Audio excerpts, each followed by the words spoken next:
also a reality. So we have in the studio Princess Fumi Hanok. Good morning. Thank you so much for having me. Thank you for coming on the Ben Breakfast Thank Show. Thank you. So you are a doctor. Yes. And I know you are a doctor before you became an author. Yes. And a filmmaker. Yes. Can you tell us your journey into being in the medical profession? Well, I tell you what, when I graduated from the University of Ife in Nigeria with the English, I wanted to be in medicine. Oh, really? Yeah. Are you serious? Yeah. Oh my God! Look at that! Oh my God, that is awesome! Yeah. Oh, awesome! So that's the same thing I did. I came in and I did my master's in writing, writing for TV and films. Yeah. So I went back home and actually worked for NTA for a little bit, for maybe 1 or 2 years. Wrote some stories that got featured. And then my then husband decided, okay, we gotta come back. Yeah. And that's how I went back to the US. And so when I got to US, I always knew that I cared. I love that caring aspect of it. I wasn't sure which angle I was gonna go, but I loved nursing more than medicine because I felt like nursing would allow me to actually care, where medicine is just like, just write it and keep going. Yeah. And so that's how I got into nursing. And as I got into nursing, I felt like, okay, I want to be able to have my own clinic. I want to be able to practice the way I want. And more importantly, it wasn't so much for diabetes and things like that, but I wanted mental health. And that's how I got into it. Yeah, and mental health is one of those issues that people don't really pay attention to. That's right. Especially, everyone thinks everyone is fine. That's right. I was watching the news 2 days ago, and a man in Oyo State committed suicide. And I'm sure back in the days, they're like, there's nothing like depression. That's right. No one is depressed. I know Africans to an extent, we have this strength, we have this, I don't know, we can just take a lot in, and we feel we can go through stuff. So I think things are really changing. Yeah. There are people that are going through absolutely depression, mental issues, and they need attention. So how do you do? Do you talk to them, support them? Well, that's one of the things. You support them, you talk to them, you also prescribe for them when it's possible, when it's necessary. Yeah. Now, yesterday when I was traveling over here, one of my Fearless Visionaries sent me a news from Kenya, because she's in Kenya doing the launch for Fearless Visionaries. So she sent me this, and they said, World Health Organization said that depression is, highest, as its highest Kenya. In Africa. Wow. In Kenya. And when I saw that paper, front page, I was like, whoa, this is something. A lot of us in Africa, it's a taboo to even talk about it. Yeah. To say, okay, you have this. And if somebody has schizophrenia, we know where they take them, arrow, right? Arrow. Or they say they're even being possessed by some evil spirit. That's right. And so they throw them in the forest or something like that and just leave them, set them and forget it there. But now we're beginning to understand. Some of us Nigerians are beginning to go back to school, read more about it, study more about it, and understand that even if you're schizophrenic, you can still have a great life. Yeah. If you're bipolar, you can still have a great life. Some of us, I remember with myself, ADHD. You get to America and at 30-something, and they're saying you have ADHD, which they say you've had since you were younger. But because you lived in Nigeria, you did not even know that you had it. You just knew that you couldn't, any small thing, your attention span was this small. You just knew that you know what, if they give you this now, in 1 second you're off of it. Yeah. But you didn't know it was ADHD. So the cool thing now is we can go back to Africa, we can go back to Nigeria and begin to educate people about it.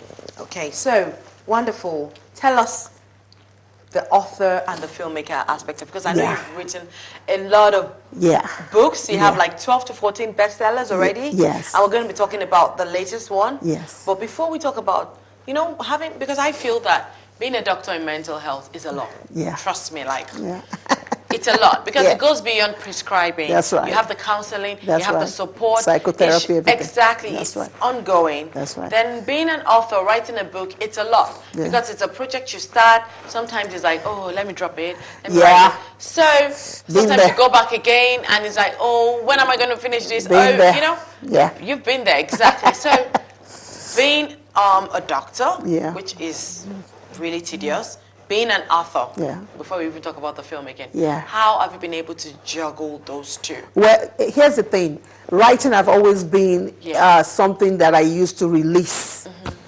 my tension. So writing has never been a job for me. It's never been a work. It's actually something that I just use to just release myself. Nice. So in 1996, I wrote my very first one, say, Stepping Out, Fulfilling My Destiny. And that was during my divorce. And I wanted to just tell myself it's time to step out and just go and fulfill your destiny, because you are not divorced. Your name is not divorced. You are not defined by what happened to you, but you can get to define yourself. So that was my first book, and it was just a series of journals that I would write on a daily basis during my divorce. And so those journals became something that I now put together and did the first book. And as I did the first book and it became very successful, it was easy for me to just keep going and just keep writing and keep writing. So what would you say okay, let's talk about the filmmaking before I jump into it, because I'm going to say a lot about the writing aspect. So the filmmaking, how did you start? Well, remember now, I said when I came to you're writing, the US, I was writing for the media and I was doing that. But at that point, I remember writing my very first script that I wrote, I sent to Hollywood, and it was stolen. Wow. I mean, and it became a blockbuster. Really? That was the painful part of it. It became a blockbuster, and you didn't sue. There was no. I couldn't go back, because there were letters that showed that they wanted me to be involved, but because I was going through my divorce, and I had to make a choice, because I had a then husband who told me, well, I don't want to go to Hollywood with you. You know, me and the children will just stay. You can go ahead. And I was young, and I said to myself, you know what? I choose my family. And I left that alone. And one day we were sitting in the living room, and he was the one who actually saw it on one of the major magazines, and said, say, what did you say that film was? And I said, he said, oh, it just became a blockbuster. They did it. And so that really affected me. For 12 years, I did not write anything. Oh my God. For 12 years, I just stayed completely. And on the 12th year, something just came over me and said, you know what? It's done. There's another opportunity for you. And I began to write, and the next opportunity was of Sentimental Value and some other films. Oh, nice. So what would you say your style of writing? You're writing now, so you know everyone writes for different reasons. Yes. Some write for, they pass political messages. Yes. Some maybe inspirational messages. Some use their own personal lifestyle too. So what would you say your own writing style is? I'll say it's a combination. One is inspirational. You know, when I go out and speak anywhere, it's always about inspiring people, motivating them, and providing powerful tools. So those three things drive me. In fact, in America, they call me America's Global Vision Midwife. That's what they call me. And isn't that funny? And I'm a nurse too, you know? Exactly, you I'm a doctor of nurse practice. So and it's like, wow. So it's just amazing. They didn't know that when they tagged me, Global Vision Midwife. And I said, wow, because people come to me and I help them to push that vision of writing out of them and to create an opportunity and a platform. And I know not only help them to pull it, but I give them a platform to really display their talents. And so, And I know that obviously writing and writing about inspiration, life stuff, women issues in your life, you must have come across a lot of people going through maybe mental stuff, personal stuff. Can you share a bit of some of those issues? Well, you know what? Let me even start with mine, where I found myself on a bridge called Verrazano Bridge in New York. That bridge is the most used bridge. But when I decided to go commit suicide, do you believe that there was no car coming around? Isn't that something? That was the most busiest. That's a very busy bridge. But when I decided I was done with life, no car showed up. Was it like at night, early in the morning? It was night. It was at 12 midnight. Oh my God. And even at that, because the bridge connected two boroughs together, so there should have been at least one or two. Yeah, and it's New York. Yeah, thank you. And nothing. And I found myself there saying it's time to end it, because back then I had lost my homes, I lost cars, I'd lost 2 businesses. I mean, the account was gone, the money that my dad gave me gone, everything was completely gone, and I felt like it's over, my life is over. So mine started it, and then when I got back home saying, okay, I'm going to go face it, I literally lost my mind. Oh my God. And for 6 months, I didn't know where I was. So how were you able to battle, you know, that thought of committing suicide? What really happened? So when you got to the bridge, then what happened? Well, here's what happened. When I got to the bridge, I can remember pushing the pedal. And here's the thing, the bridge is here, the water is here. Oh my God. There's no way, I mean, there's no, if you plunge, that's it. There's no way, rescue, nothing. And I remember my car pushing to the ledge, and I pushed that, you know, all I needed to do was to release. Yeah. And suddenly I saw a film. It was amazing. I just saw a film, and I saw my children who were 4 and 2. They were crying. There were women, they were holding them, and they were crying.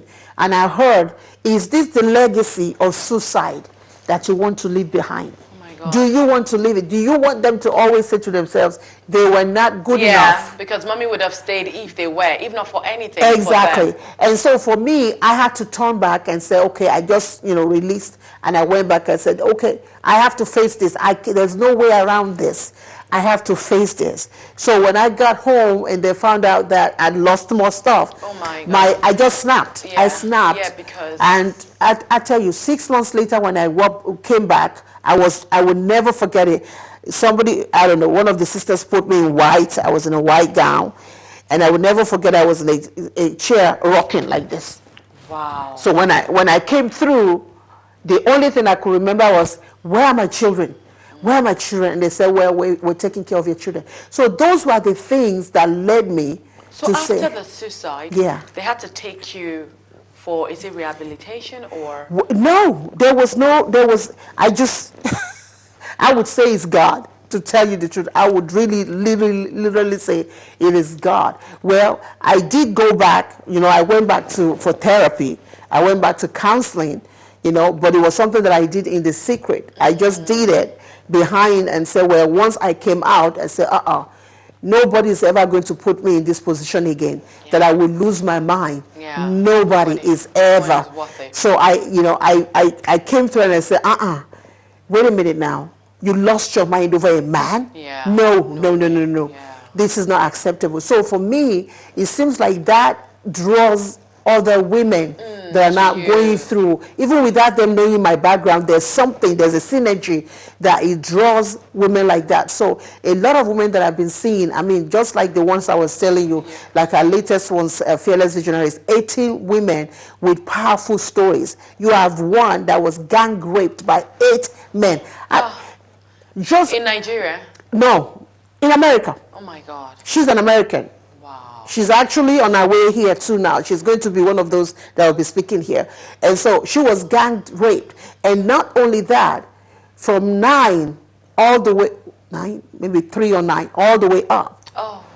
Boom, boom, boom. Including even a physician.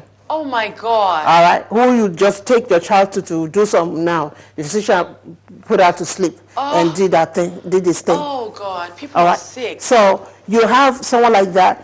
And it went all the way to when she was gang raped on a college campus. College campus by 8 men.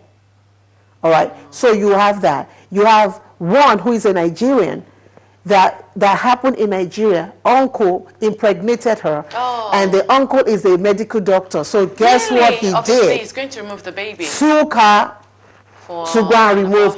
And we're not talking about a 20-year-old person. We're talking about a teenager. Oh my God. A teenager, okay? We're talking about a teenager. So we have stories, incredible stories like that we're bringing to the forefront now and say, look.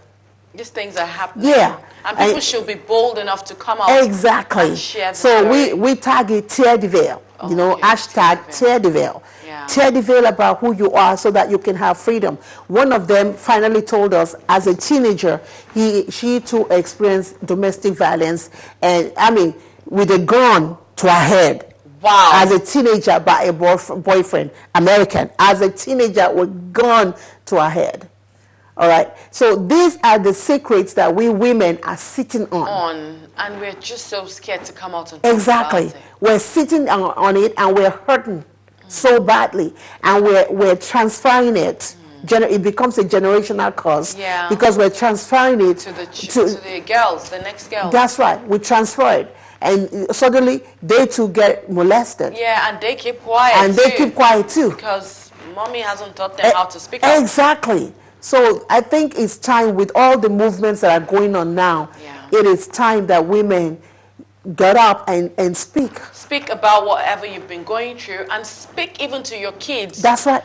Against any future damage. That's right. You know, that's right. You have little kids. I have young kids. I'm like, no one touches your that's pee-pee right. except maybe mommy or maybe when we're taking a shower. Right. Nobody. You report.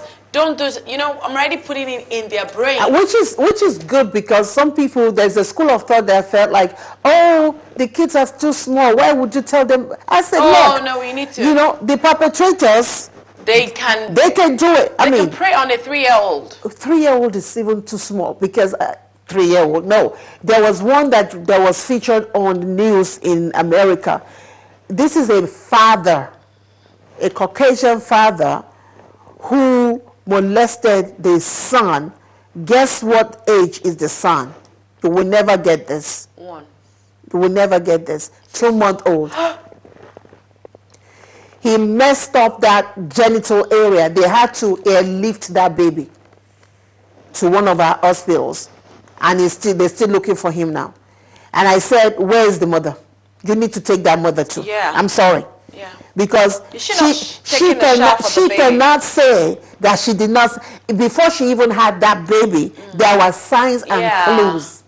And besides that, are you not changing your babies? Like when my kids were young, it might sound crazy, but I checked them really well. You should. I checked them. You should. I think parents should do that. You should. Don't feel maybe my son, even if he's going to be, I'm like, oh, mommy wants to shower for you today. Like, mom, like, I just want to check. That's because they might not want to talk. And this same story you're telling me happened to someone back then in Nigeria, that the maid was a female. Yeah. No, a house boy was molesting like a 7-year-old boy. And they didn't know until one day that, and you know, parents will just say, oh, go and meet this to shower for you. Let auntie this shower for you. No, I do the showering for I don't care. That's right. I don't care how tired I am. I'd rather them not shower. That's right. Absolutely. Than for me not to shower for them. So the boy, until grandma came home visit, I'm going, oh, let me shower for my grandson. As you know, like a bonding moment. And she noticed that she was just trying to wash the bum, and the boy would just, move. I'm like, what is... Then he checked it, and the place was already like messed up. And it's a shame right now, because when they now brought him here, and more shameful that the boy is now, not shameful, but obviously he's now found another way to express his sexuality due to what happened to him when he was young. So these things are real.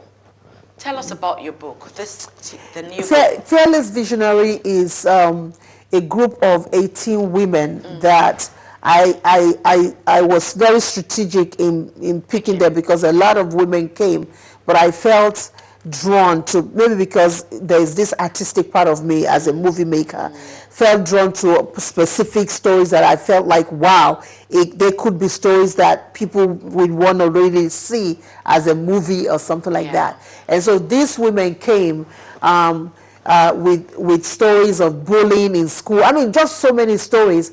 And I said, wow, what can I do to create a platform for them? So the first thing that I did was to make every one of them, turn every one of them into a bestseller. I have my little thing, and I know what to do with that, because after you've become bestseller for a while, you kind of know the algorithms, and you know. And so now that is one of the programs that I have. You share that with us. Oh no, I'm not doing that. You can come on my website, and then you can see a little bit of that. So tell us about the book and the program leading to it. And so the book is each woman tells their own story, and also give tools and provide tools as to how you can overcome it.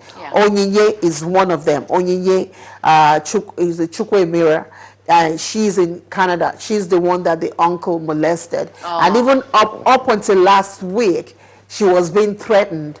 And guess what? By the parents. Don't tell me they know the story. That's right. The father. So the father knows that his brother. That's right. Molested his daughter. That's right. And he's not having it. He's not having it. He said to him, you're better dead than who you are right now. Really? Yes. You deserve it because you asked for it. All right? His brother. That's right. She asked for it. And the teenager asked for that kind of nonsense.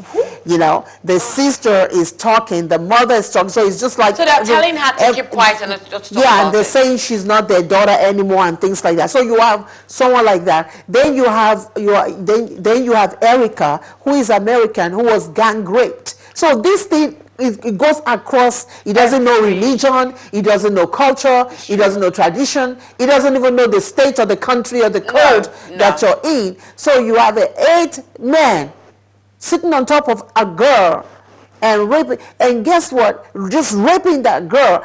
Can you imagine that kind of what that kind of thing would do to your mate? Can you imagine? It's traumatizing. Exactly. She needs years. Oh, yes, absolutely. Years of rehabilitation. Absolutely. Then you have Dana, who is from India, who was put in a sack of rice. Really? And was kidnapped. She was now what her goal now is to go back home to find her parents because she doesn't know her parents. She was kidnapped as a kid. By who? She was kidnapped. By kidnappers. They kidnapped her, and then it was oh, Lord God. Yeah, so they kidnapped her. She's one of those that she was kidnapped. And then she found the pictures of... Oh, yeah. Oh, yeah. Okay. They're beautiful women. Absolutely. Then we have the queen. She is from Southwestern region. She's the one at the upper left? Yes. She wrote the foreword on the book because she really believed in the movement. You have Wendy. Wendy is the one who was a teenager that found a gun right pointed, the one in yellow, gun right in front of her, and she escaped that. Then we have Erica in pink, who was molested from ages 9 up, and then gang raped. She's the one that was gang raped. Then you have Fatma from Saudi. See, we have them from different parts of the world. Places you feel they are like really serious. Saudi Arabia. Especially. So with her, she's one that is so bold, you know, coming out from behind the veil to say, you know what, there are some things that are being committed, there are some things that are being done against women that need to stop. So her story is about that. Then we have the red one, we have her, who is about the daughter. The daughter was thinking about committing suicide and was slashing herself. And she didn't know. She didn't know anything. You know, she went to church to tell them at the church, and the church didn't tell her. The church didn't call the mother. So it was the brother that was in that meeting that went home and said, oh, something's going on with her. So they had to deal with that. Then you have Florida. Black and white. Yeah, hers is a flip. Complete flip, because her son is black and was accused of rape. Oh, I see. On the campus. And in fact, the case just ended like few weeks ago. Oh my God. It was over 2 years or whatever, and now everything is over and done with, but his life is being changed forever because he was a football person. He had all these scholarships, and everything was stripped from him. So now he has to start all over again. Oh my God, and the list goes on. And it goes, I mean, incredible stories. There are 2 volumes, so people are going to have to read it to really see incredible stories. So where can we get the book? And you tell us about the program you're having in London. Yeah. Where can we get this wonderful book? Well, Amazon, anywhere books are sold. Just say Tear the Veil volumes, but you got to buy the 2 volumes. Okay, volume 1 and volume 2, because the stories there, they're just, wow. Yeah. Talking about women and issues surrounding women. Yes. Wow. Yes. Tear the veil. Tear the veil. Meaning like just come out. That's right. Tear the veil. Yeah. Tear the veil. Very, very good. Yes. I'm really inspired. I'm really Thank touched. you. Thank you. It's very, it's a bit sentimental, but yeah. Yes. Let's talk about your program in London. Yes. So we were invited at the University of East London, what we're going to be doing is more like a discussion. It's a launch of the book, but it's also more like a discussion. So I think the three Fearless Visionaries, myself, Erica, and Wendy, will be sitting up there. And then I think someone is going to be moderating. Their COO for the campus will be moderating. And so students can get to come and ask whatever questions, and we can just discuss. Because all these issues need to be discussed. Yeah, and it's good the way you're going to schools, because we need to start from Exactly. Well, she was gang raped on campus. On campus, yeah. So is it going to be, obviously you're going to be talking to girls and boys, right? Yes, absolutely. It's not just about a girl thing or a boy thing. I think because when you're discussing it, you're going to bring it. It's a societal issue, and we need to bring it. So that's what we're going to be doing. We're going to be at the University of East London to do that April 4th. We're going to in 2 days. Yes. Wow. Yes. On Thursday. Yes. So we're going to be doing that, and then I think on April 6th we also have because once you're done with the campus, then you also have to deal with the religious part of it too. So we have one of the Redeemed churches that are inviting us to come and speak. And so those are the issues, because you can't just look at the physical. For me as a nurse, I look holistically, spiritually too, because you've got to look at it, because even in the spiritual, it is happening. Pastors sleeping with it is happening. In so church, we can't just pretend like okay, Holy Ghost cover this thing. Holy Ghost can't cover it anymore. So we need to talk about it. So that will be on the April 6th. Okay, so are people invited? Yes, people are certainly invited. We have information on fearlessvisionaries.com. Fearlessvisionaries.com. All they have to do is just click on World Tour, and they'll see. We had incredible opportunity to be able to launch at Capitol Hill. We did that, and by God's grace, we were able to do United Nations. And so now we're doing London, and then after 6 we go to France. Nice. And then we come back, and then we're also going to do Dubai. To Dubai, everybody is invited to. Oh, nice! In Dubai, if you buy my ticket. Yeah, I'm telling you, it's going to be interesting. Yeah. It's going to be really cool. So with all the information on www.fearlessvisionaries.com. Yeah. What are your social handles? Well, Fearless Visionaries, right? Twitter, Fearless Visionaries. Instagram, Fearless Visionaries. Facebook, Fearless Visionaries. It's always so easy when you just use a name. Exactly. So on a lighter note, because you sound like you're always really busy. Not that you sound like you are busy. Yes. How do you relax? Well, that's a very good. I'm still waiting. I'm waiting for when I can relax, frankly. But I think for me, writing and cooking. You said those two things. So what's your favorite meal? Jollof rice. Jollof rice, the African jollof rice.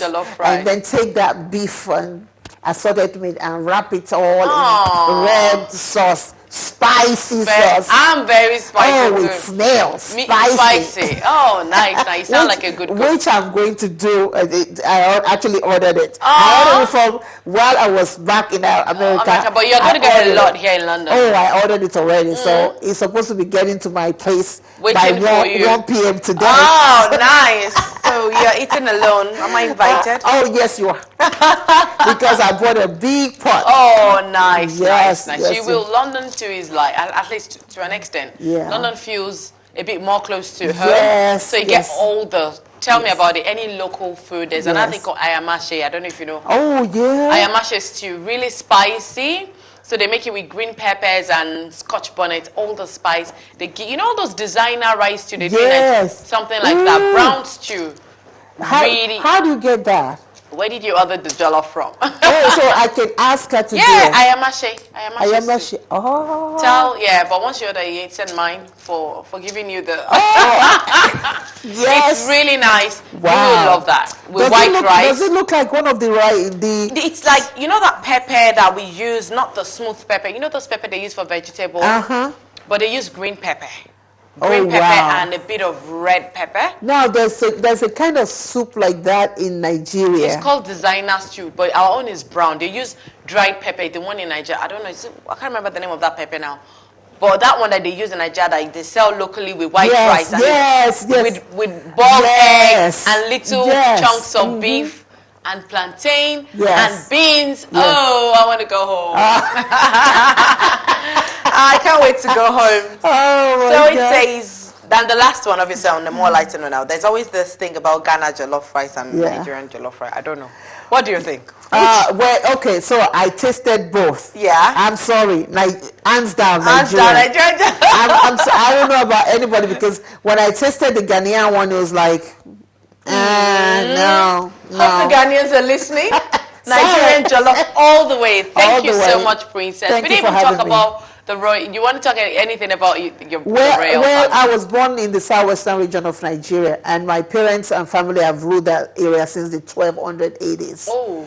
Well, I used to think 14, but my father corrected me recently. Wow. That is true through that, and God has just allowed that to help me in America to be able to. What area? You know, to be if I want to know. It's southwestern Emurekiti. Emurekiti. Ekiti State. Girl. And so right now my uncle is the king right there. And so I go home to help to rebuild in the area of health. In the area right now we're also I'm sponsoring about 50 children, and I've been doing it for the last 14 years now. Wow, that's good. Impressive. For the last 14 years, every year I pick 50, and we just send them to school so that their parents don't have to worry about how to, That's nice. So those are the kinds of things that we do under the foundation, which is the Princess of Suburbia Foundation. Nice. Yeah. Thank you so much, Princess Fumi Hannah, for joining us on today's show. Thank you for having me. And I wish you good luck in your future endeavors. Thank you. And you call me to dine with you when you're having your IMA. Oh, yes, I will. So we'll go on a short break now. You're still watching the Ben Breakfast Show. When we return, we'll take the fashion report. Don't go anywhere. We'll be right back.